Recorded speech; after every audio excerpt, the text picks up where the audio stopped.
Mesdames, Messieurs, bonsoir et merci de votre fidélité. Voici les titres du 1945. Des affiches publicitaires pour communiquer et inciter à la consommation sont visibles sur nos carrefours et sur certaines artères de la ville de Cotonou. Mais quelles sont les normes pour éditer une affiche? Réponse dans ce journal. Efficaces pour l'entretien bucco-dentaire, les brosses végétales sont toujours à la mode, mais des dispositions doivent être prises pour ne pas créer d'autres dommages à la dent.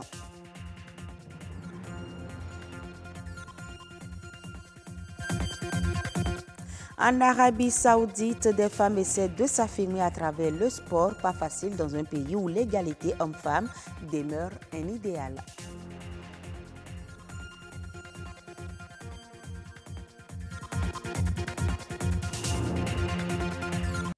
Les entreprises de nos jours, pour atteindre leurs clients, utilisent des affiches. Les produits proposés par ces affiches ne comblent pas toujours les attentes des consommateurs. Quelles sont donc les questions auxquelles une affiche doit répondre dans sa réalisation? Éléments de réponse dans ce reportage signé Jules Akoikou et Hospice Rontonou. Un regard de courte durée posé sur ces affiches et elles mobilisent toute votre attention aussi longtemps que possible. Toutes choses qui déclenchent des actions chez les consommateurs. Ces affiches sont des techniques de communication qui consistent à installer sur du mobilier un support de nature promotionnelle dans un espace public. Oui, il m'est arrivé une fois de payer ces produits et je suis vraiment déçue de ça. Je vous dis tout de suite que j'ai été déçu une fois parce que j'ai vu un portable que quelqu'un d'autre a payé. Mais quand moi j'ai payé, ça n'a pas donné le même effet. Des affiches à caractère informatif, commercial et publicitaire sont entre autres celles que nous pouvons rencontrer au passage. Un certain nombre d'éléments entrent en ligne de compte pour leur conception. Quel est l'objectif que je poursuis? À qui est destinée cette affiche publicitaire? Comment vais-je la réaliser? Quand dois-je le faire et où dois-je le poser? Si je prends par exemple les boissons énergisantes, vous allez peut-être voir une boisson mais avec un lion, la tête d'un lion à côté, comme pour dire si vous consommez cette boisson, c'est que vous aurez la force du lion. C'est juste pour vous faire dire que, ok, si vous consommez cette boisson, vous aurez de l'énergie. L'existence de ces affiches, je dirais, crée une sorte de pollution oculaire. C'est-à-dire vous êtes obligé de voir, vous êtes obligé de regarder. Et cela vous séduit. Et il y a une force intérieure psychologique qui pousse à s'en procurer. Donc il y a déjà une attente de satisfaction qui est espérée du consommateur vis-à-vis du produit. Et si en retour il n'est pas satisfait, c'est la grande déception. Ce n'est pas l'abondance d'affiches aux abords des artères qui indique la qualité du produit. Pas du tout. Au contraire, l'expérience a montré que quand il y a plus de publicité, il y a moins d'efficacité et de probité dans le produit. Notre pays, le Bénin, a besoin d'une loi qui réglemente les affiches, à l'instar de la France qui dispose depuis juillet 1985 d'une loi qui encadre le métier de l'affichage. Pour l'heure, les afficheurs se contentent des règles érigées en leur sein. Les consommateurs doivent encore attendre. Bien qu'elle n'ait pas été conçue par les scientifiques, la brosse végétale se révèle très efficace pour l'entretien bucco-dentaire. Il est toutefois important de s'en servir en tenant compte de certaines prescriptions d'ordre sanitaire pour ne pas provoquer d'autres maux. Auréole Ayeyon, Jennifer Sachivi. Issue de rameaux ou de racines de plantes, la brosse végétale a été pendant longtemps l'outil par excellence de nettoyage des dents. Malgré l'avènement des brosses industrielles, celle végétale, encore appelée cure-dent, demeure très prisée. Sur le plan sanitaire notamment, elle regorge de vertus. Ces brosses végétales contiennent des substances apaisantes, tonifiantes, gommantes, tonifiantes pour la gencive, apaisantes pour la gencive, gommantes pour les dents, et elles ont plein d'autres facultés que nous ne pourrons citer parce qu'il n'y a pas trop d'études qui puissent nous donner des précisions sur toutes les actions bienfaisantes des différentes brosses végétales, parce que autant de plantes, autant de tiges il y aura autant de vertus. En dépit de ces atouts, l'utilisation de la brosse végétale doit suivre certaines normes. Il faut qu'elle ait une longueur minimum de 13 cm, la longueur d'un stylo, pour qu'on puisse bien la tenir. Il faudra, dans le choix de la brosse végétale, que cette tige soit tendre. Pourquoi? Tout simplement parce que si elle n'est pas tendre, la force masticatoire pour la ramollir sera telle qu'elle va provoquer progressivement sur les dents des fissures. Il faut pouvoir la mastiquer pour qu'elle soit assez fine, pour que les fibres soient vraiment bien ramollies.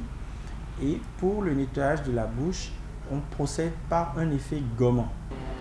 Et pour se rafraîchir la laine ou se blanchir les dents, certains utilisateurs adoptent des recettes naturelles qui nécessitent quelques précautions. C'est des recettes que le commun des mortels utilise. Le charbon en lui-même, c'est un absorbant d'humidité et d'odeur. Donc par conséquent, cette recette, en conseillant le charbon, c'est pour désodoriser la bouche. Malheureusement, les causes de la mauvaise haleine n'étant pas connues par nos grands-mères, elles le suggèrent. Donc cette désodorisation sera temporaire. Et le citron, par contre, est très acide. Et là, il peut attaquer l'émail. Le sel aussi. Donc il faut prendre du recul devant des recettes qui ne sont pas vraiment authentifiées. Les bâtonnets de brosse végétale diffèrent selon les régions et proviennent donc de plusieurs plantes. Les plus utilisés sont les jeunes rameaux de Nîmes, les racines du collatier et du papayer, ou encore les tiges et les racines de l'acacia.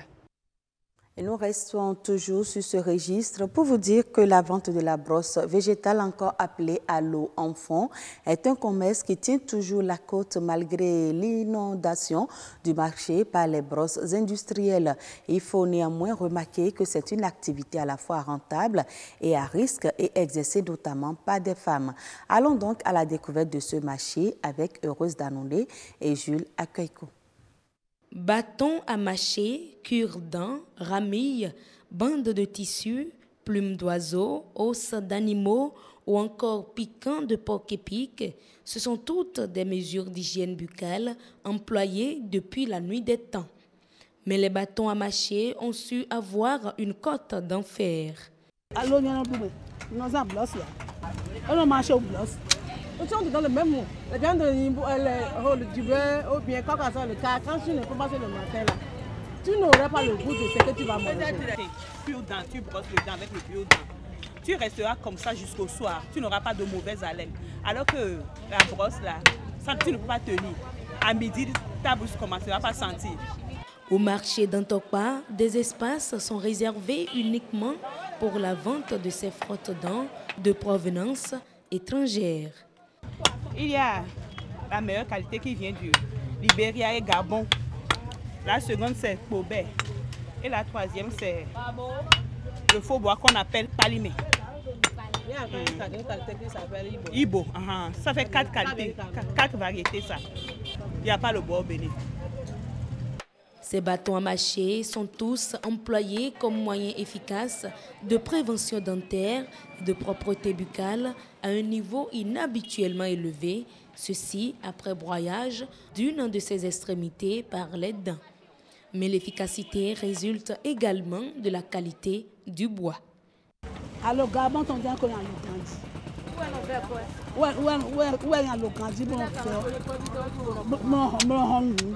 ça là maintenant, un comme ça, parce que c'est à 2000. Ça là c'est cher. Sa provenance aussi c'est loin, vous voyez, c'est loin. Ça quitte du Nigeria ou bien Gabon, tu peux venir ici là. Ça coûte cher, c'est la qualité. Aujourd'hui, la vente de ce type de bois se compte parmi les activités de luxe. La matière première de plus en plus rare, les difficultés de tous ordres s'accroissant, naturellement, le prix de revient fait fuir le consommateur.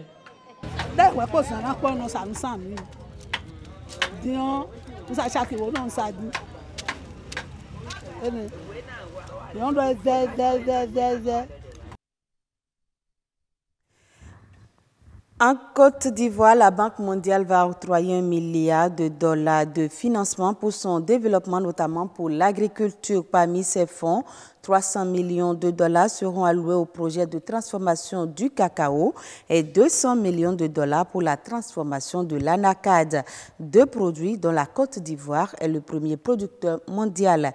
Les financements seront alloués au premier semestre 2018. Il s'agit techniquement de prêts, mais à des taux et délais de remboursement très avantageux. En Arabie Saoudite, le sport se présente comme un tremplin d'émancipation pour les femmes. Dans un pays où l'égalité homme-femme demeure un idéal, certaines femmes arrivent à braver des normes préétablies. Par la pratique du sport, elles tentent d'inverser la tendance et essayent de s'affirmer. Reportage. En donnant de puissants coups de poing à l'abri des regards indiscrets, cette entraîneuse de boxe en Arabie Saoudite affirme un droit longtemps refusé à de nombreuses femmes dans ce royaume musulman ultra-conservateur, le droit de faire du sport. On a beaucoup de femmes qui arrivent au club pour faire de la boxe et n'avaient jamais fait du sport auparavant. Le changement mental qui se fait en 1 heure de pratique est incroyable à voir. C'est un sport intimidant, donc c'est comme si elle passe d'un sentiment d'intimidation à un sentiment de pouvoir et d'autonomisation en 1 heure de pratique. Je crois que c'est la chose la plus impressionnante que je vois tous les jours.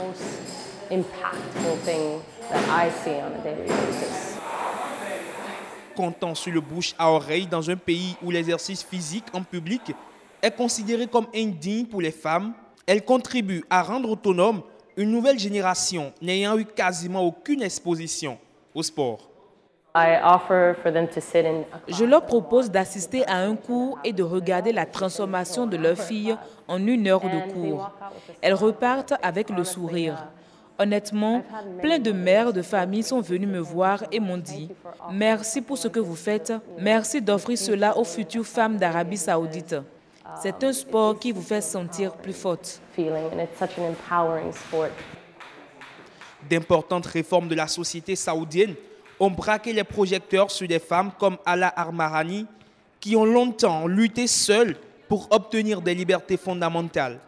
Dans le cadre du plan Vision 2030, annoncé en 2016 par le jeune prince Mohamed Ben Salman, le gouvernement cherche à dynamiser le sport féminin au risque d'agacer les milieux religieux conservateurs.